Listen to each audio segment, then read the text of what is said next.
नमस्कार, झारखंड समाचार में आप सबों का स्वागत है। आइए जानते हैं झारखंड की तमाम छोटी बड़ी खबरें। अभी तक आपने चैनल को सब्सक्राइब नहीं किए हैं तो प्लीज चैनल को सब्सक्राइब कर बेल आइकन को प्रेस कर दीजिए, जिससे खबरों का नोटिफिकेशन आपको मिलता रहे।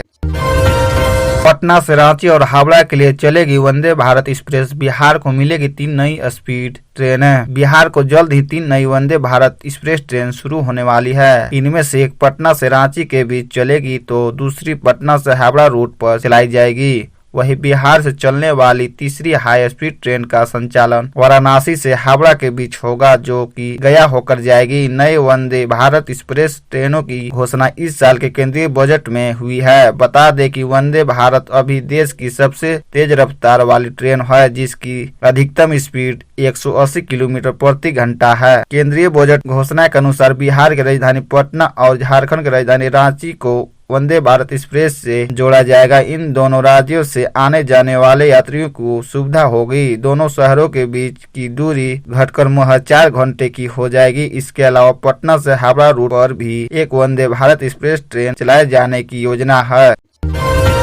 देवघर पहुंचे गृह मंत्री अमित शाह पत्नी संग बाबा बैजनाथ धाम में की पूजा अर्चना। इस रैली में होंगे शामिल। गृह मंत्री अमित शाह आज सुबह झारखंड पहुंचे। अमित शाह भाजपा की विजय संकल्प रैली को संबोधित करेंगे। साथ ही साथ कई प्रोजेक्ट का लोकार्पण और शिलान्यास भी करेंगे। पत्नी के साथ देवघर पहुंचकर गृह मंत्री ने आज सुबह बाबा बैजनाथ धाम में पूजा अर्चना की। इसके बाद अमित शाह विजय संकल्प रैली में शामिल होंगे और जनता को संबोधित करेंगे।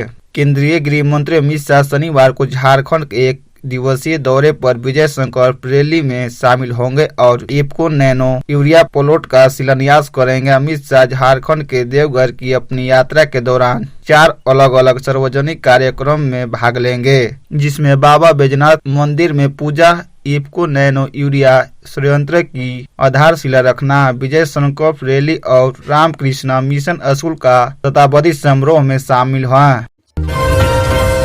2 बच्चों को चादर से बांधकर ट्रेन के आगे कूदी मां, महिला के शरीर से चिपका मिला एक बच्चे का शव। जसीडीह झाझा मुख्य रेल मार्ग पर एक महिला ने अपने 2 बच्चों के साथ ट्रेन के आगे कूदकर जान दे दी। फिलहाल मृतकों की पहचान नहीं हो पाई है। महिला की उम्र करीब 30 साल और एक बच्चे की उम्र 8 तो दूसरी की 6 साल बताई जा रही है। घटना जसीडीह स्टेशन से करीब 2.5 किलोमीटर दूर है। वही करीब 300 मीटर की दूरी पर गंगटी गांव है। शव को देखने से लग रहा है कि यह घटना अल सुबह की है। पीड़िता के हाथ पर अंग्रेजी में PDMY लिखा हुआ है। महिला ने पीले रंग की साड़ी पहन रखी है। 8 साल के बालक ने लाल रंग का स्वेटर, चेकदार शर्ट, घी रंग का फुल पैंट और काला रंग का जूता पहने हैं। छोटे बच्चे ने नीले रंग का जींस पैंट, ऊनी कपड़े का चेकदार शर्ट, भूरे रंग का गंजी पहनी है और वह नंगे पांव है। देखने से सभी ठीक ठाक परिवार से लग रहे हैं।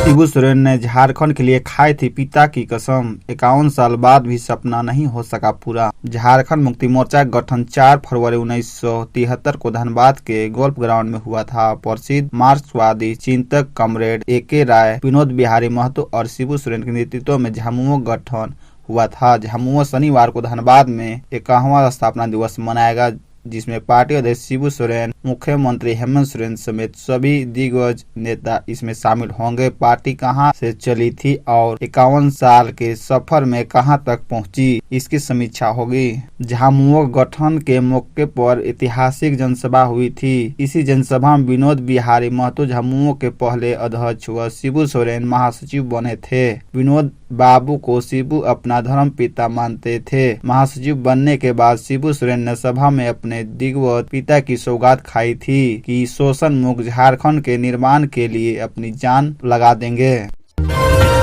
कभी रांची में झामुमो का दफ्तर खोलने की नहीं मिली थी जगह, आज पूरे राज्य में धमक। झारखंड की सत्ताधारी पार्टी झारखंड मुक्ति मोर्चा झामुमो ने अपनी राजनीतिक यात्रा के 50 साल पूरे कर लिए हैं। 4 फरवरी 1973 को धनबाद के गोल्फ ग्राउंड में शिबू सोरेन, विनोद बिहारी महतो और AK राय ने मिलकर झामुमो की स्थापना की थी। आज जब झामुमो अपना 51वां स्थापना दिवस मना रहा है तो यह सत्ताधारी होने के साथ ही राज्य की स्वाभाविक पार्टी भी बन चुकी है। झामुमो का संगठन और जनाधार राज्य के सभी 24 जिलों तक है, जैसे कि सत्ताधारी दलों के साथ होता है। सत्ता की छाव पाने के लिए वैसे लोग भी पार्टी का झंडा सिर पर उठाए घूमते हैं। इसके साथ भी यही हो रहा है, जिनका संगठन और संघर्ष से कोई सरोवर नहीं रहा, वैसे रसूखदार लोग भी अपने वाहन पर झामुमो का झंडा लगा दौड़ रहे हैं। लेकिन एक वह भी समय था जब रांची में एक दफ्तर खोलने के लिए कोई ठोर देने को तैयार नहीं था।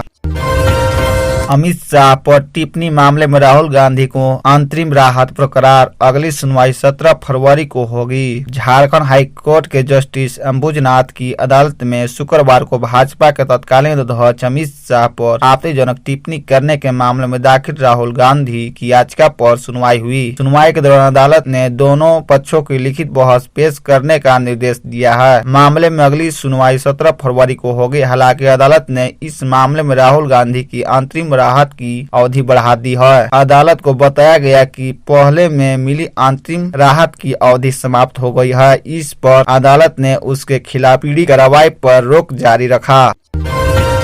भाजपा में हत्यारा बयान पर राहुल को राहत, निचली अदालत की कार्यवाही पर झारखंड हाईकोर्ट की रोक, जाने पर मामला। कांग्रेस के पूर्व राष्ट्रीय अध्यक्ष और वर्तमान सांसद राहुल गांधी को झारखंड हाईकोर्ट से शुक्रवार को बड़ी राहत मिली। भाजपा के तत्कालीन राष्ट्रीय अध्यक्ष अमित शाह पर टिप्पणी किए जाने के मामले में हाईकोर्ट ने राहुल गांधी के खिलाफ रांची सिविल कोर्ट में चल रही कार्यवाही पर रोक लगा दी है। उनके खिलाफ पीड़क कार्यवाही नहीं करने का आदेश भी बरकरार रखा है। जस्टिस अंबुजनाथ की अदालत ने राहुल गांधी की याचिका पर सुनवाई करते हुए यह निर्देश दिया।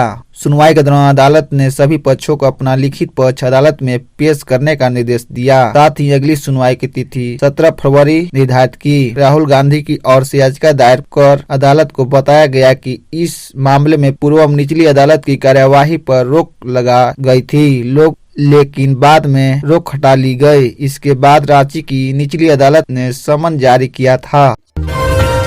विधायक के कांड मामले में हाईकोर्ट ने सरकार से मांगा जवाब, पूछा कि इसकी अनुमति से और कब भेजी बंगाल को प्राथमिकी। झारखंड हाईकोर्ट के जस्टिस ए चंद्रशेखर अदालत में केस कांड के आरोपी कांग्रेस के विधायक इरफान अंसारी, राजेश कच्छप और नमन बिक्सल को गाड़ी के मामले में शुक्रवार को सुनवाई हुई। सुनवाई के दौरान अदालत ने राज्य सरकार और प्रतिवादी कांग्रेस विधायक अनूप सिंह को जवाब दाखिल करने का निर्देश दिया है। सुनवाई के दौरान अदालत ने सरकार से पूछा कि 0 प्राथमिकी दर्ज होने के बाद इसे बंगाल कब भेजा गया और इसके लिए किससे अनुमति प्रदान की थी। बंगाल में उक्त प्राथमिकी को किसने प्राप्त किया, इसकी विस्तृत जानकारी कोर्ट में पेश करे। हालांकि अदालत ने इस मामले में तीनों विधायकों के खिलाफ आरोप पत्र दाखिल करने पर अगले आदेश तक रोक की अवधि को बढ़ा दिया है।